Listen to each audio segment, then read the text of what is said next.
Hey guys, welcome back to another episode of Five Drinks or Midnight, the show where we bring the questions, guests bring the drinks. We try to wrap up before midnight. Today we're talking to Matt Healy, the whiskey manager at Boann Distillery. But before we do, hit the like, subscribe, do all the things that really help us out. Thanks. Let's get started.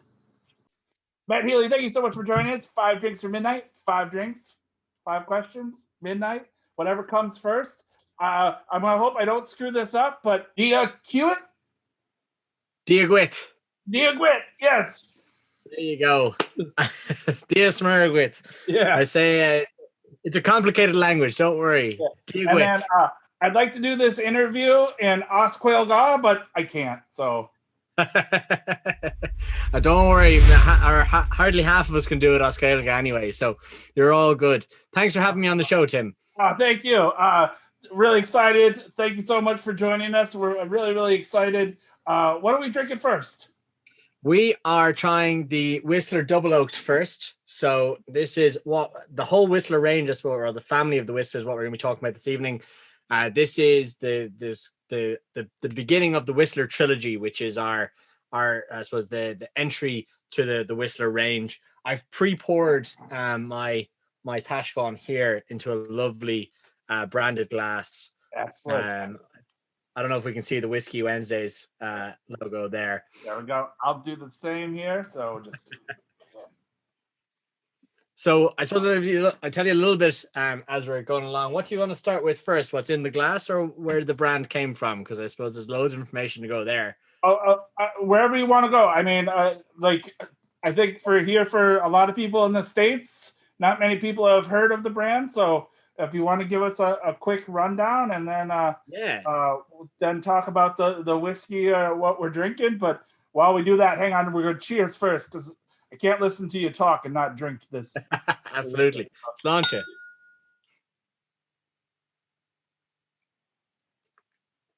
So I'll give you a quick rundown. Basically, the Whistler brand comes from a distillery in Drogheda, County Meath. It's called Boann Distillery. It's owned by the Cooney family. They're family-owned and operated group, and they essentially, there's the father, Pat, and then 4 of the 5 children work in the business. The brand, the Whistler, was set up in 2015, where basically the Cooney family were sourcing liquids from all around the country, maturing in their warehouses in Tipperary, blending, maturing, and finishing them, and then releasing them under different, I suppose, SKUs of the Whistler range. So initially there were, let me see if I can find anything. This is kind of a rare one. This actually was only in Texas. This is the original Whistler 5-year-old single malt. There's a 7-year-old behind me here as well. Some people will recognize, and here's me pulling out bottles of new make. Here's a Whistler 7-year-old cast strength, which is quite well known. That won best cast strength single malt in Ireland 4 years in a row. And it came second overall for cast strengths, just behind Redbreast 12 cast strength 4 years in a row. So I'm okay losing to Redbreast 12 cast strength. So basically the brand today has kind of 3 different families, but the trilogy is what you kind of see in your screen there. The Whistler name comes from the patriarch of the family, Pat Cooney. He's been working in the Irish drinks business for about 45 years. And himself and his son, James, who also works in the business, are pretty much at this point, amateur champion whistlers. They can, Pat has a low whistling register. James is quite a high whistling register. So they can whistle anything from Pavarotti to Lady Gaga to Andrea Bocelli. And Pat takes the low notes and James hits the high notes. The distillery is pretty much filled every single day with somebody whistling pretty much endlessly. A lot of old Irish folk songs and stuff. The Parting Glass is particularly a favorite of theirs. And on the back of the old 7-year-olds, there used to be a line that said "whistled into life one New Year's Eve," and that's not a joke. They hired a load of PR agencies to figure out what the brand name would be, and there was all these things that Pat was going to be doing yoga every day, which I don't think he's ever done in his life, and all these things that didn't match up with the brand. And then on New Year's Day, so they'd done New Year's Eve and then rolled into the night.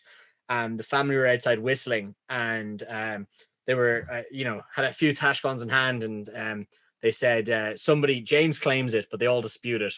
He claims he was the one who said it, but somebody said we should call the brand the Whistler, and it's pretty much stuck from there. So it's named after Pat the Patriarch, excuse me, and there's a number of different expressions, excuse me, and you can see here just above my head, there's kind of some of the range there. There's currently kind of 9 expressions that would be either limited editions or core ranges.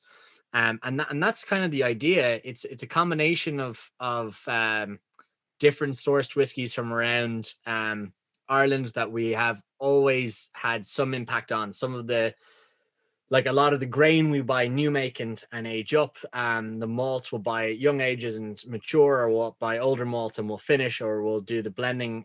So particularly the green label in front of you, the Oloroso Sherry Cask is a close place in my heart, because that's one I got to blend the kind of archetype blend that all of the rest of them are blended from, which is quite cool. And then we have a blending team, and then Michael, our distiller.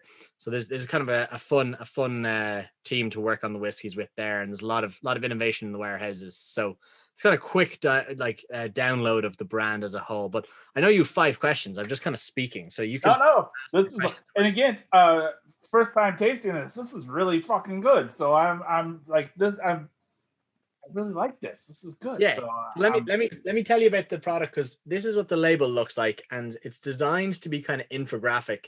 So it shows, it's kind of hard to see, but there's a barrel there with the number 1 and a barrel here with the number 2 on it, and in the label actually tells you that it's a combination of grain and malt whiskeys.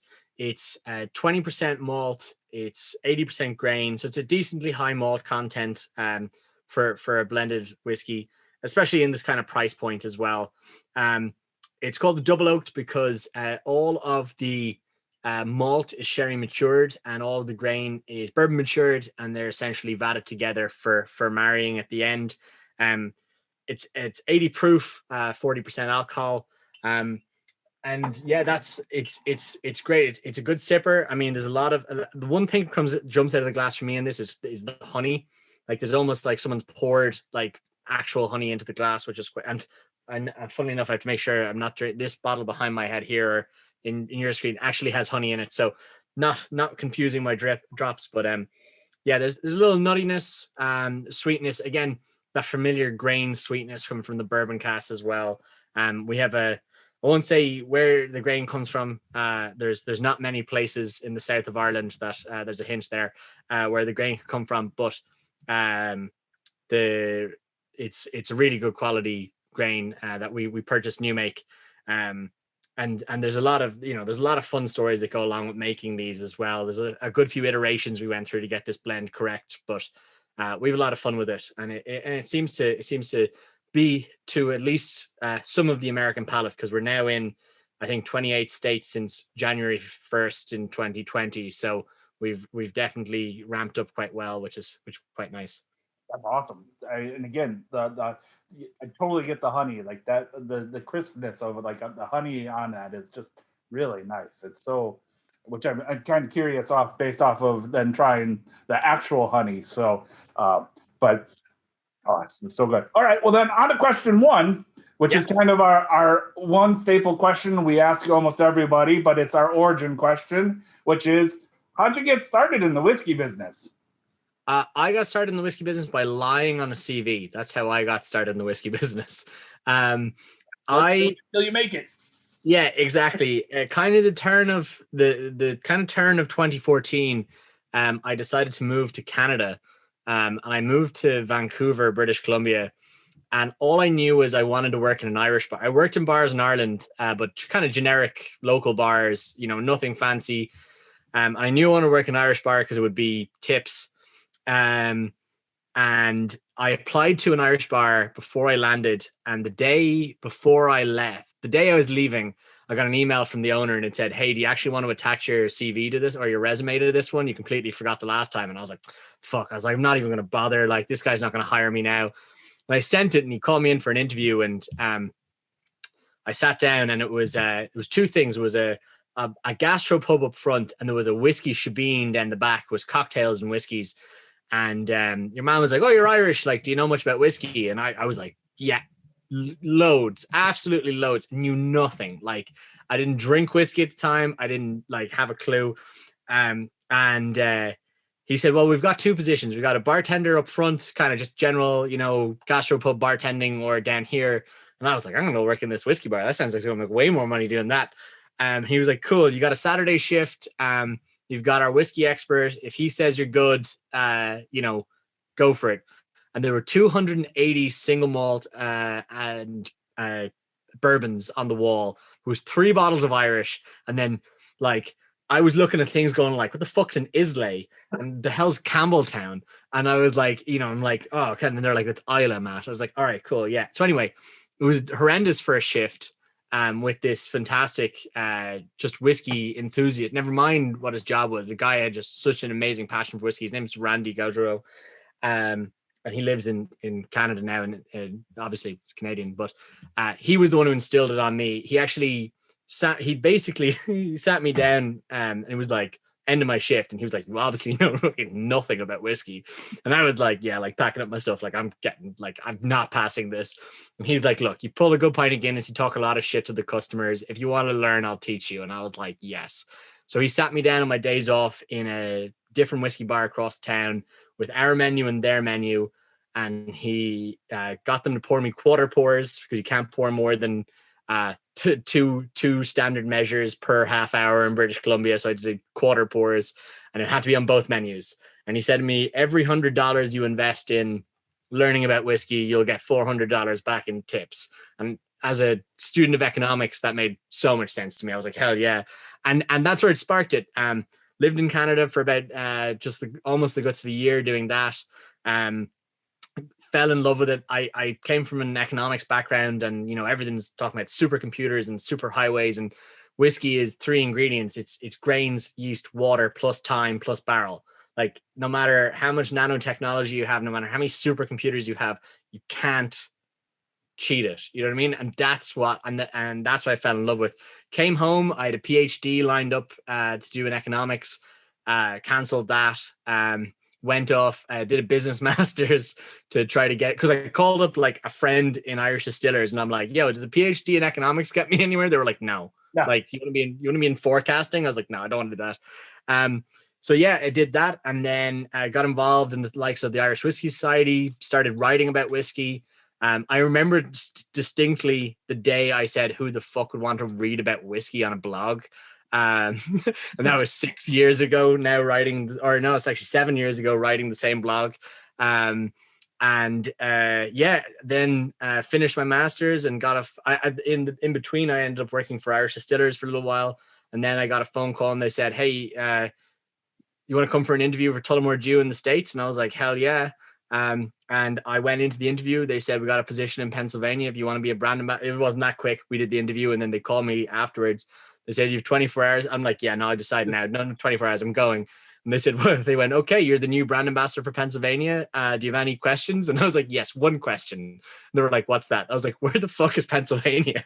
And, and they were like, look it up on a map, you're fine. And that was kind of the arc. Spent 2 years in the States, and now I'm now for the last 3 years been working with Boann Distillery, working on the distillery end, but also on the Whistler end for the kind of the building at the portfolio. So that was a quick synopsis of the last like almost 8 years of my life.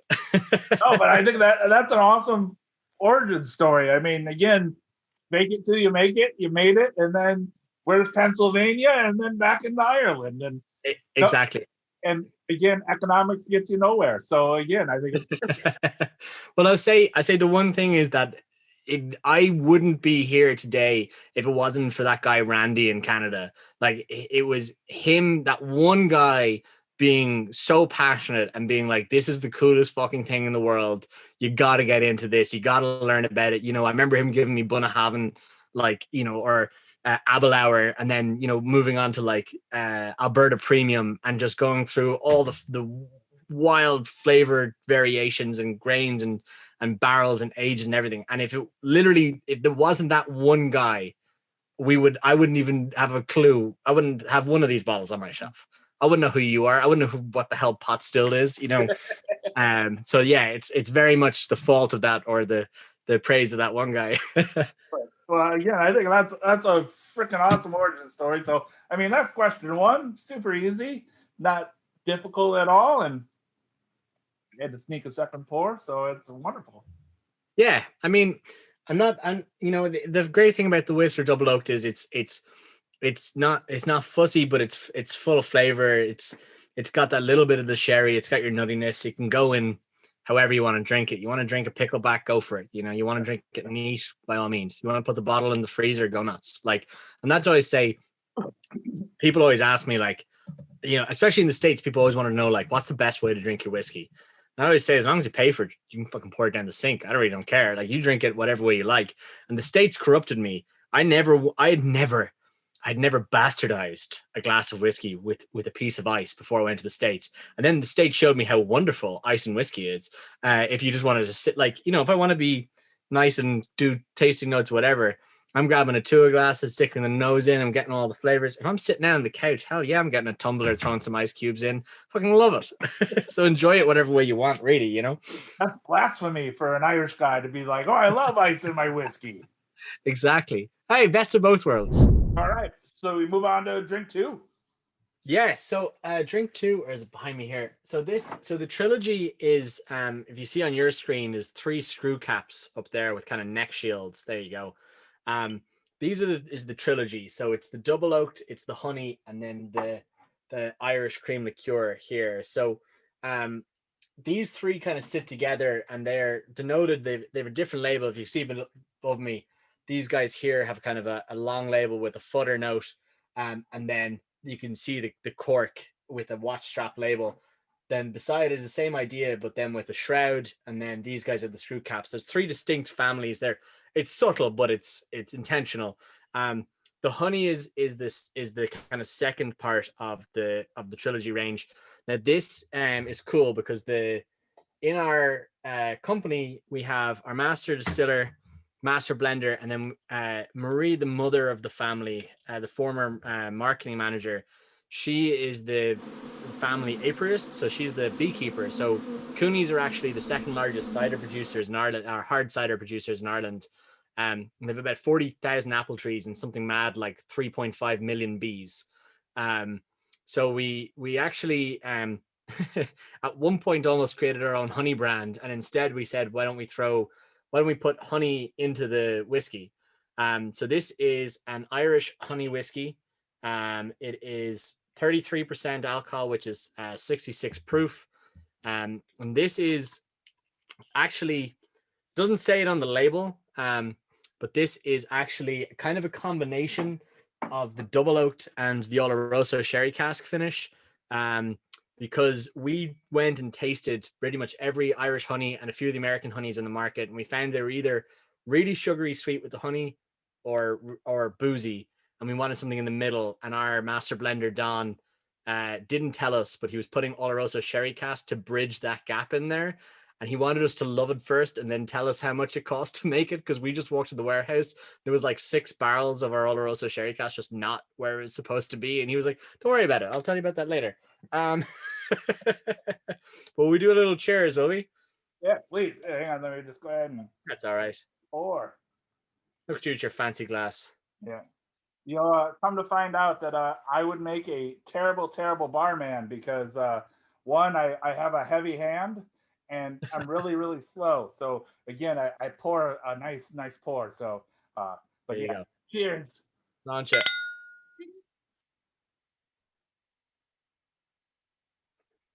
Oh wow, that is crazy. So this is funny because I would never have counted myself as a honey whiskey drinker or a honey liqueur drinker. And I really didn't, even after coming up with some of the ideas to go behind this. It wasn't until our blender sat me down and gave me sample basically number 1. This is essentially recipe number 1 that we got and stuck with. There's a lot of kind of, it's almost, I don't know if you know, there's an Irish chocolate bar called a Crunchy, which is honeycomb covered in chocolate. Yep. And this is what this reminds me of. So this is bourbon matured, it's essentially kind of the Oloroso sherry cask mixed with the double oaks. It's bourbon matured grain, sherry matured malt, and then there's essentially a small amount of honey added to it as well, and that's just giving it kind of almost a kind of a vanilla caramel chocolatey note. The chocolate is coming from, again, the sherry, but it's one of those hard things to put on the label, but it's essentially whiskey and honey. And our blenders hate us because I don't know if you've ever tried to put honey into a liquid before. It doesn't mix properly, just kind of condenses. So in our bottling hall, they do a lot of cream liqueurs where the tanks have to be really cold. And for the honey whiskey, the tanks have to be really warm, and the tanks aren't meant to do that, so they hate us when we have to bottle honey. But yeah, it's a very cool, and actually this kind of took off for us in the US. So we've actually been able to buy about 4 or 5 more queens just in the summer of last year to build up more hives, which has been really cool to be able to increase the bee populations then in the orchards. Wow, but this is just freaking amazing. I have not tasted anything like this. This is so freaking amazing. Okay. So this is a fun one. We try a lot of this with different things, and one of the weird things is if you this is just me personally, I've thrown soda water on top of this, and it oddly tastes like whiskey ginger, which is one of the most surreal things in the world. Like literally it tastes exactly like a whiskey ginger for an unknown reason. I have no idea why. I'm not a scientist. But yeah, it's cool. You can do a lot with it. We throw some lemonade on it, or you can kind of make a fake gold rush with it, which is kind of fun. It's already the kind of whiskey and the honey element. Yep. Throw some lemon in, and you can have a bit of fun with it. When you put ice into it, it actually it kind of clouds. The honey doesn't come out of suspension, but it actually almost becomes opaque, which is kind of cool. And it's just the honey solidifying, or not semi solidifying, just clouding. And then when you let it sit, it comes back into room temperature, and it looks exactly like that. Oh wow. Which is quite cool. But this is a fun one. This is kind of all 3 elements. It's the whiskey stocks, the family beekeepers, and then our blender. Wow, this is freaking cool. I don't know. Do you drink much honey on the regular? Because I'm before this, I didn't. I mean, not like in cocktails, yes, but not so much into the as a just a straight pour mixed in with whiskey. No, like see there, little B on the front label there, big and proud. It is this is a European bottle, but it's 33% alcohol by volume, and the story behind that is essentially there's no category standard for honey whiskies. So like in Europe, it's called an Irish whiskey and honey liqueur just because it goes beneath the 40% threshold. But there's no category standard for honey whiskies. So we tried everything from 50% down to 20%. And we kind of put a 20-40 window on this. And we got between about 32 and 35% we thought was really good. And the US team thought it would be really funny if they put it if they requested it at 33% to make me say 33. Yeah. So it tastes great at 33% or 66 proof, but it's also like a little in joke they thought was really funny. the Irish guy did say 33rd. Yeah, exactly. All right, so on to question 2. You guys have a motto. It's more than a whiskey, it's a measure. And again, I love a good motto. How do you relate to that go into everyday life for you? How does that go in everyday life for me? I mean, puns go into everyday life for me, because I'm really shit at humor. But yeah, it's fun. I mean, there's also one or two of our whiskeys. Actually, the double oaked as well. It says on the front label, "A day for the tall stool and to wet your whistle." Like we're fond of our little anecdotes, and that's a fun one in itself because a day for the tall stool doesn't translate always into different Anglophone nations. It just means day for the tall stool is for sitting at the bar drinking, like, and to wet your whistle is just drinking again. So there's little anecdotes like that, but it's how it comes into everyday life. I mean, just not taking yourself seriously. It's more than a measure. Like it's a pun in itself, but it's I mean, it speaks to Irish whiskey as a category. Like I'm sitting here in front of you in a Boann Distillery t-shirt, like and that was a thing as well when I worked for, Tullamore Dew, and there was no three-piece suits. Like it was always, Irish whiskey as a category is not Scotch. Scotch is you've made it, you got a promotion, you had a child, you bought a Lamborghini, like Yeah. that's the day you're buying your Irish whiskey's every day. Like it's a relaxing thing, it's sharing, it's more, and that thing is more than the measure. It can be put to everything. Like it's more important than just a measure, you know what I mean? It's more than, again, like you said, it's a pun into music. It's a lot of it's just not taking yourself seriously. I mean, you're serious business people, but even when we're serious business people, we're very chill business people. Oh, so Yeah, and I mean, this thing is as well. If you come to Ireland, Irish people are very excited, regardless what nation. Like people are almost apologetic showing up. We're a tiny little archipelago nation off the west of Europe, and you, even like yourself, like you could have gone to fucking Hawaii, but you chose to come to our little rainy country. Like we're delighted. Like you see people who are like, I'm from Argentina and I'm here on holidays. Like first question is why? Like it's not for a bad reason, but you could have got, like, it's always a thing. You could have gone anywhere in the world, and you came here, and Irish people love that. well, I And mean, have you seen me? Like, I am pasty ghost white. You're tanner than I am. Why in the hell would I go to Hawaii? I would burn in an instant. Like, it took me years to get like fish belly white. Like, this is just. I would never go anywhere. Like, Ireland is perfect. Like, it's rainy. It's 50s. It's nice. Like all year round. I'm happy. Like, Ireland is perfect. So, on to question 3. What are we drinking? oh, good question. So we are drinking the Whistler single pot still small batch Irish cream liqueur. Um, so essentially, what this is kind of a culmination of a lot of different things. But the company that I work for, the Cooney family, they've been making Irish cream liqueurs for about 32 years maybe. Um, and they sell all over the United States. The lead brand is called Mary's Irish Cream Liqueur, um, but they have a ridiculous percentage of own brand labels across the United States as well. So if you go into your Walmart, Trader Joe's, Costco's, Total Wine and More, Specs, Binnies, Cappies, you're probably going to find Irish cream liqueur made by this company, and it is huge. The US is in love with Irish cream liqueurs as just a little bit of a rule. So we came with the idea of doing an Irish cream liqueur for the Whistler, but it couldn't just be any Irish cream liqueur. It had to fit into the kind of Whistler family.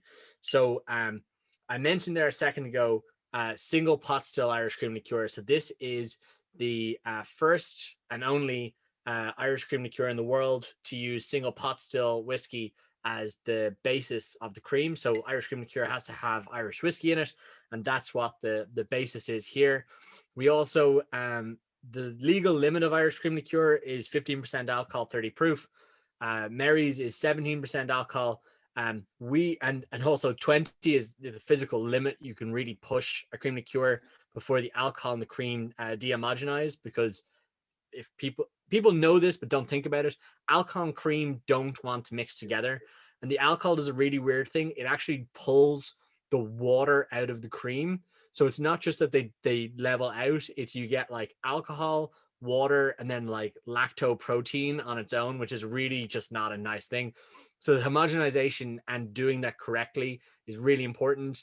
And once you hit 20%, that's really the threshold. But for some really fun US laws, this is 19% alcohol because we weren't legally allowed to put 20% alcohol in it, for some really weird law about Irish cream liqueur, or about cream liqueurs, probably to do with dehomogenization. But so it's 19% ABV, 38 proof.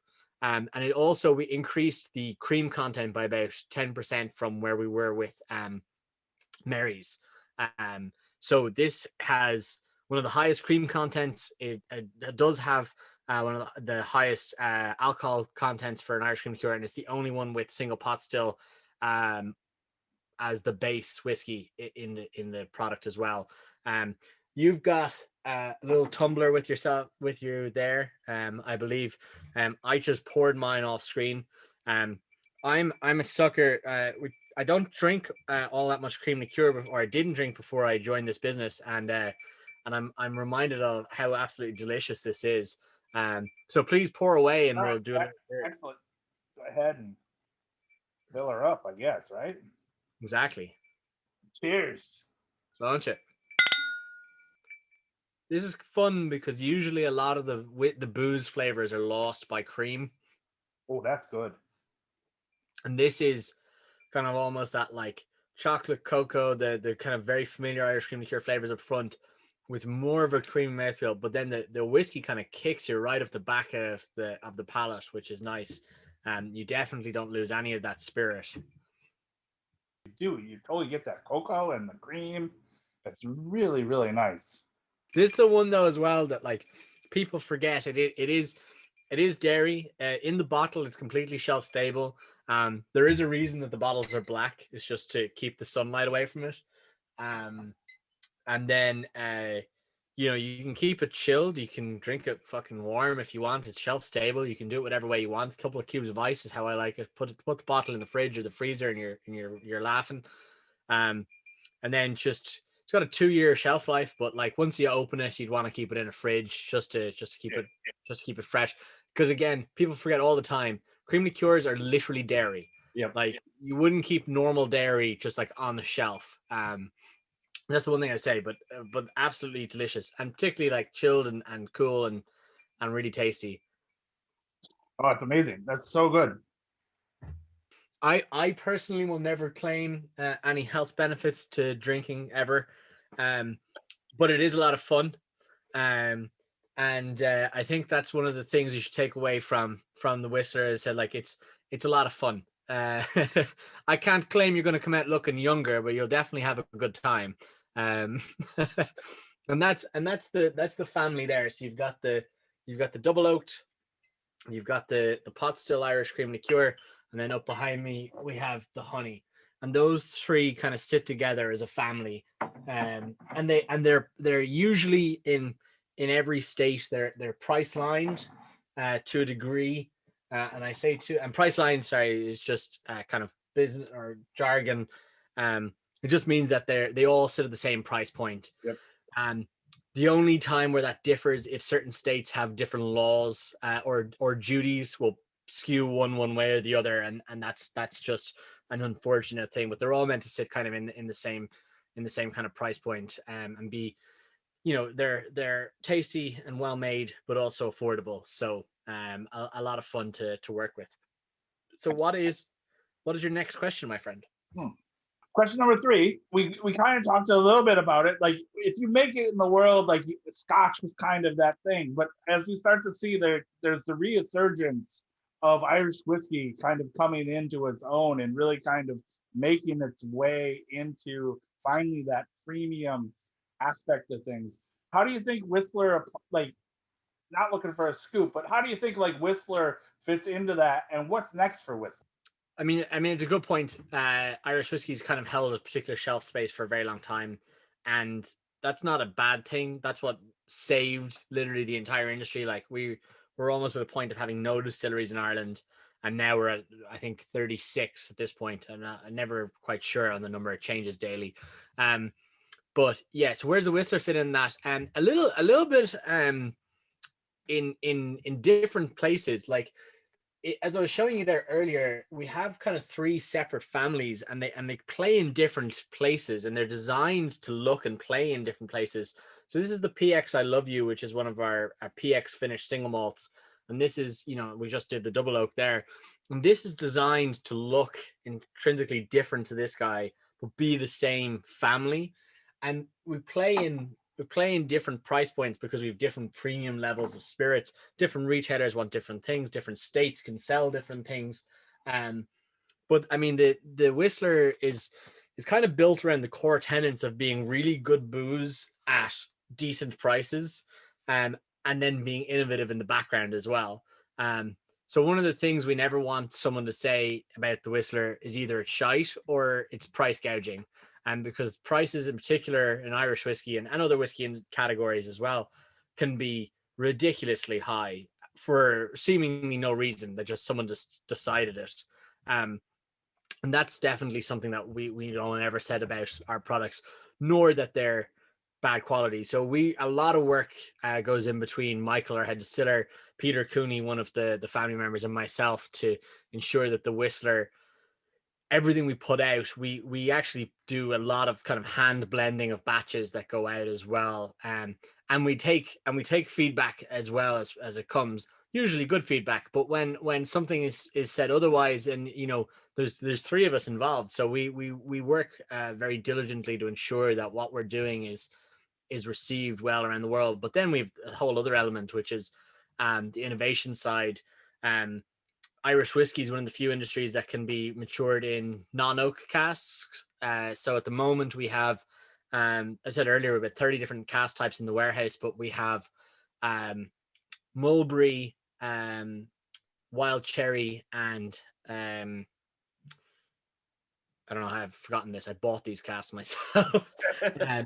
Mulberry, wild cherry, and something else I'm going to tell you now in a second. 3 non-oak varietals that we've finished the single malts in as well, and they're designed to just showcase the different flavors that different woods can bring to the spirit and what other industries can't do.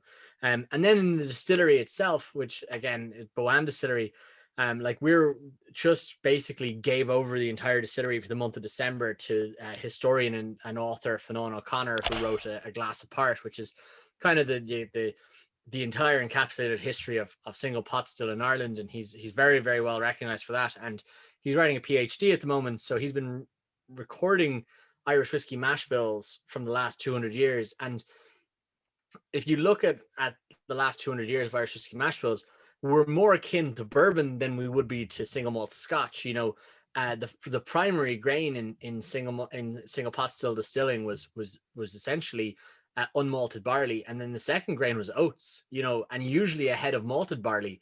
And we've just gone through a whole campaign with Fionnán, resurrecting dozens of dead mash bills from 1800 to 1953, and from lots of different distilleries and tax records, and this amazing tapestry of flavors have come out with high wheat, low rye, high barley, and a ton of oats, all these things that were used. And a lot of that will come through into the Whistler itself. The Whistler will have its grain components. It will have malt components, which will be distilled. The grain will be distilled elsewhere because Boann is a pot distillery. The malt component will swap into the Boann malt in a couple of years' time. The blends will have Boann pot still, in a couple of years' time. And then after that, we're going to start seeing these other flavored single pot still distillates coming through as well. And that's a big thing for us, because Boann is on first and foremost a pot still distillery, and all of the flavors that are lost Irish whiskey, we're trying to resurrect to bring back into the tapestry of whiskey distilling. So that'll be a very big focus. We're still going to have fun with PX and Calvados, and this one in particular is Imperial Stout with a ton of wheat whiskey in it. That's amazing. And that's a thing that we're going to focus a lot on. And actually, this is a great example, because this is a whiskey that was designed by Michael Walsh, our head distiller. It's 50% unmalted wheat whiskey goes into this blend, which is dry and chocolatey and pastry stout and buttery, and it's very different. And if Irish whiskey was distilled into one recipe, that recipe would be sweet, and this would not be in it. It'd probably be one of Ireland's only dry whiskeys, and it's very atypical of Irish whiskey, and it's absolutely probably one of my favorite Irish whiskeys there is, and it's because it's great flavors, but it's super different. So it's not designed to be a universally likable whiskey. Now, would we like if everyone in the world loved it? Absolutely. Sure. But it's meant to make you think and experiment with different whiskey styles. And that's what a lot of the things we do as well are, that we go, okay, is this going to be the biggest selling whiskey in the world? No. Is this going to be one of the most interesting whiskeys in the world? Possibly. And that's what we strive for, is that kind of interesting and innovation side. And if one person out of 10 doesn't like it, well, that's something we can live with. If 5 people out of 10 adore it and 4 think it's super interesting to at least try it, you know what I mean?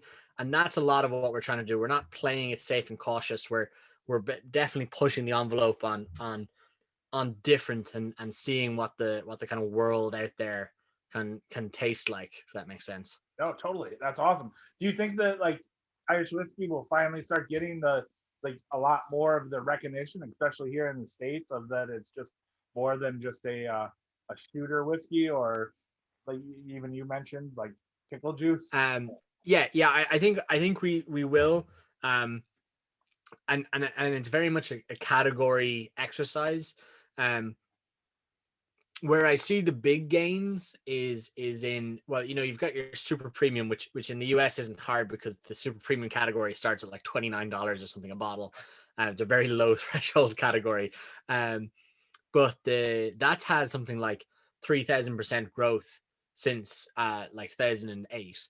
So like that's obviously a small base growing, but it's growing quickly, which is great. And you're seeing the likes of Teeling and Bushmills coming through with fantastic single malt expressions in that super category area.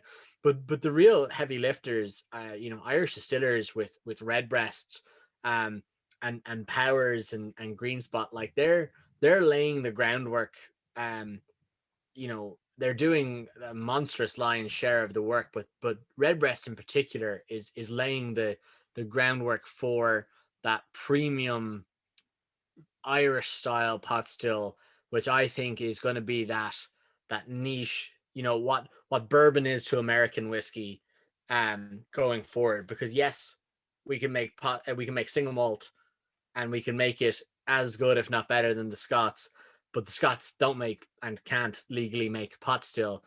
And those flavors are things that are lost and locked away. Like, yes, Americans know what a mash bill is, and what a high wheat bourbon might taste like. You know what your Pappies or your Buffalo Trace or your Makers, but what that is transposed onto Irish whiskey is an entirely different flavor profile, because we don't have the heat of your maturation. We don't use the column stills in certain circumstances if you're not using pots.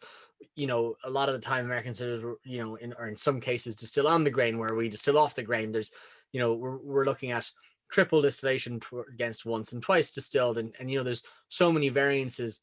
And obviously using what you guys refer to as I don't know, a second fill American oak casks, or we call them ex-bourbon barrels.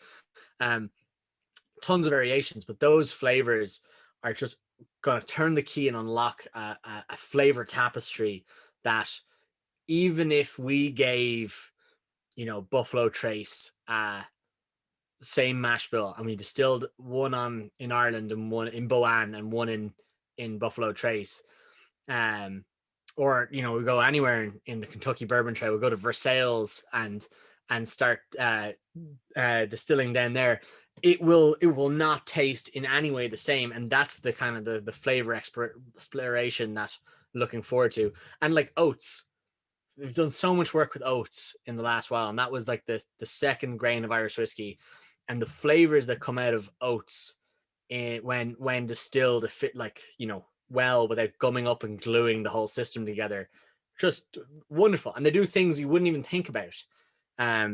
You've got this kind of like almost like an icing sugar sweetness that comes out of them, which no one ever talks about in the history books. They all talk about the mouth coatingness they bring, and it's very cool. And that'll be a very, very large part of the kind of the future of the Boann whiskies, whether that be in the Whistler name or some other name that comes out in years to come. But that'll be a very large part to play as well. That's awesome. Well, cheers to that. Thank you so much for answering that question, because we went way deep in that one, so that was awesome. That's right. You pull me out of the rabbit holes when you need to. No extra four. What are we drinking? We are drinking the Whistler Oloroso Sherry Cask Finish.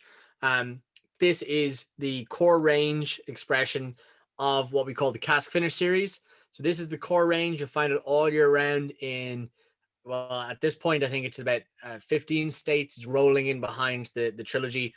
The Imperial State cask finish and where is it? The camera's reversed. There you go. The Calvados cask finish. It's confusing because I have to go the opposite direction to the way I want to go. Those two are limited editions. They come out once a year in batches. But this guy's all year round. So those are kind of cyclical, where this guy you find all year round. This is 35% malt and 65% grain.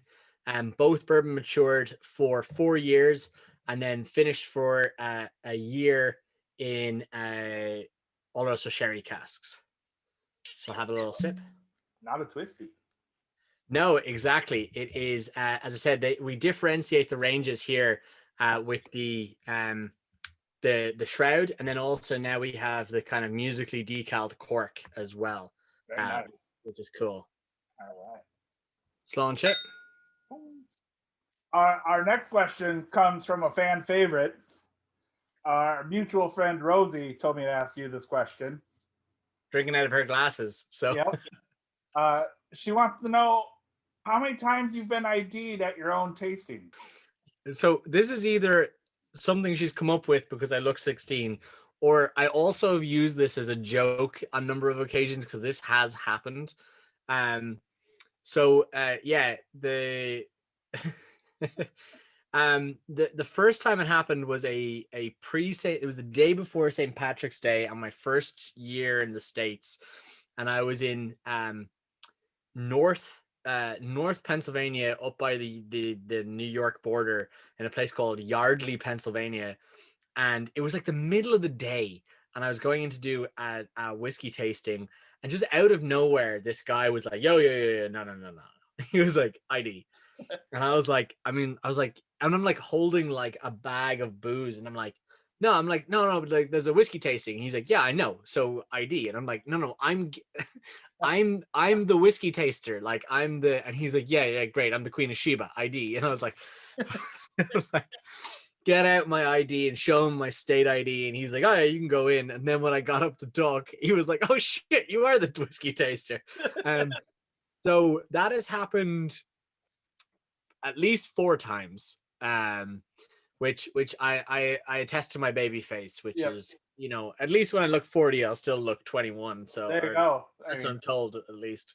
Perfectly pickled, as I like to say. So you're doing great. So yeah, what do you think of this one so far? So it's a cool one there. It's very different. It's a big step up from the previous guy. Yeah, going that from the cream, it's a little weird, but after my second sip, you get into it. It's really nice. It's got a really great like fruit kind of flavor to it. It really does have a nice finish on it, and it just it's really nice. I like it. So yeah, so with this one it's fun because we take the malt and grain components, and like with the double oaked, that's got a their malt and grain that are simultaneously aged and then blended and then bottled. Whereas this guy, everything is aged in bourbon first, and then married, and then put into Oloroso hogsheads, and they're put there for over a year, which is really cool, because it imparts lots of, and it's cool because it's a lot of great sherry cask flavors. There's a little bit of dryness, but there's a backbone of the bourbon sweetness, which is cool. A little bit of nuttiness, but it's just that kind of dried fruits that just come through at you, which is really a lot of fun in the glass. And a lot of times what we say about this guy is that it's for people that want to step up from the, your double oak to your Jameson original, your Tully original, whatever, but perhaps you don't want to spend the same price as a single malt, but you still want the kind of flavor quality. This is your kind of that step up, without your $50-$60 bottle, if that makes sense. And that's what we designed it as, to give that big flavor punch. Because first of all, cask finishing blends is pretty much an unheard of practice, really. It's usually reserved for single malts, and particularly for a year for a blend is quite a long time. But this is a very big seller for us. It is actually one of the top selling whiskeys we have. So we have a lot of fun working with the blends on this, and actually we're very particular on the blends of this, because when you see the Whistler range and you have a look at the footer label, it says down here, natural color, non-chill filtered. So when you're looking at any of the guys with any of our premium whiskeys, be it in the cask finish series or our single malt series or our single grains, there's no caramel coloring ever. There's no chill filtration. It's essentially as God intended it. And I actually, thinking about it, got an email from our Polish clients today saying, "Hey, these 2 batches of different colors." And it's just, we're blending for flavor. We have an archetype blend, as I said earlier, that I got to make, and every batch is blended very specifically for flavor, but different casks are going to impart flavor or color differently. And when they come out in different colors, it's more of a testament to the fact that we don't do it. But sometimes they're just a little off, because we don't want, there's almost a kind of a, because it doesn't have to go on the label, is almost a little bit of a kind of a trickery or deceit going on. And we want people to know that when it's this color, that's coming from the liquid and the barrel, and I'll actually show you a couple of the bottles here. So like, this is our PX I Love You, and PX being Pedro Ximénez sweet cherry, and then this is our single grain Marsala, in that kind of Italian fortified wine. 2 fortified wine casks, very different colors. Yeah. And it's simply just the fact that they're coming from 2 different casks, and not everything's going to impart big dark flavors, and colors, should I say. And that's kind of a testament to what we're trying to do, and give consumers a genuine product. Not that things that use caramel coloring are disingenuine. It's used for consistency. People love the idea of inconsistency in the like shrouded protection of actually consistent things. So E150A or caramel coloring just helps people feel better about their purchases. And when you're in that blended category, and that's fine, there's nothing wrong with it. But when we're moving up, we try to give people that kind of almost a testament that what you've got in the bottle, we've taken nothing out of. There's no oils gone. There's no trickery with the colors. That what you're seeing is what you're getting. It really delivers, so it's really nice. I'm glad you say that, but the one I blended, so.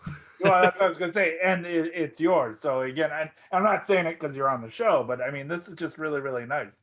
I say this pretty much every time I present this. I should tell people after I get their opinions that I blended rather than before, but I'm a glutton for compliments. But yes, I have my coin. Excellent. All right, so on to question 5. 5th and final question, not even close to midnight yet. I mean, a little bit, but I mean, we got 40 minutes yet. But what are we drinking? We are drinking a Whistler Oloroso cask finish series old fashioned, which is what you. So look at you. See, you were much more prepared. You had citrus. As I said to you before, I don't have citrus on hand because COVID kind of left me a little bit in the lurch. So I'm gonna, as you said earlier on, you were very polite. You asked what kind of an old fashioned guy I am. I'm not a maraschino cherry kind of guy. I'm very much a citrus peel. So I'm gonna give you a little cheers. Cheers. All right. So on to question 5. Question 5 is a flip of the coin. You can spin it, you can flip it, you can do whatever you want. We talked about it a little bit, but since you don't age, is it true that every winter solstice we can find you bathing in the sun of the inner chambers of New Grange? Fuck no. There you go. Fuck no. That's quite difficult. You need to win a lottery you need to win a lottery that like every Irish person wants to be in. It's like 13 people in every year get to be in the inner sanctum of New Grange, and actually apt for the distillery, because the distillery is in this is about 7 or maybe like 5 miles down the road from New Grange. I was going to speak kilometers for a second, but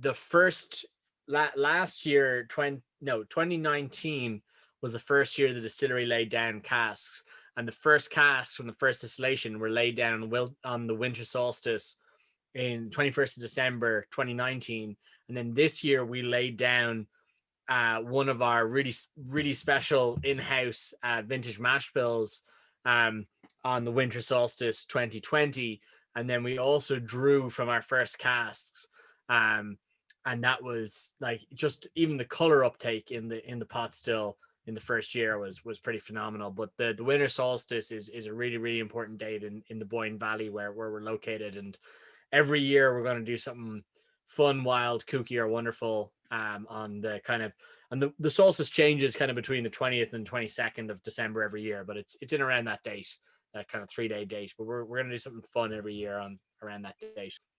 So Tim, I'm going to ask you a question. Yeah, go ahead. Where did the name for this show come from?